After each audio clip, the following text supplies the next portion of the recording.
நம்மளை பற்றி குற்றம் சாட்டியுள்ள குறுகிய மனம் கொண்ட முதல்வர் அவர்களுக்கு ஒரு சில கேள்விகள்.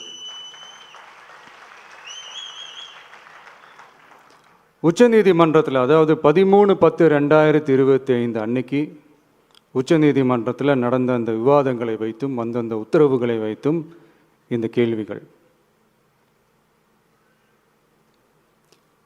இப்படி பொய் மூட்டைகளாக நம்மளை பற்றி இந்த அவதூறுகளை அவிழ்த்து விட்ட முதல்வர் அவர்களுக்கும் திமுக அரசுக்கும் சார்பாக கோடிகளை கொட்டி அமர்த்தப்பட்ட அறிவார்ந்த வழக்கறிஞர்கள் அவங்க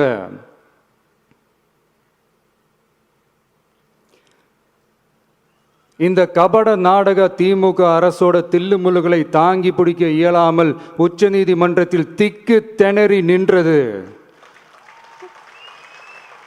முதல்வர் அவர்களுக்கு மறந்துவிட்டதா? இந்த கரூர் சம்பவத்துக்கு அப்புறமே அவசரமாக ஒரு தனிநபர் ஆணையம், அந்த தனிநபர் ஆணையத்தை அவமதிக்கிற மாதிரி அரசு உயர் அதிகாரிகள், காவல்துறை உயர் அதிகாரிகள் எல்லாருமே நம்மளை பற்றி ஃபுல்லாக இந்த அவதூறுகள் பரப்பி ஒரு செய்தியாளர்கள் சந்திப்பு அவசரமாக. இதெல்லாம் ஏன் நடக்குது?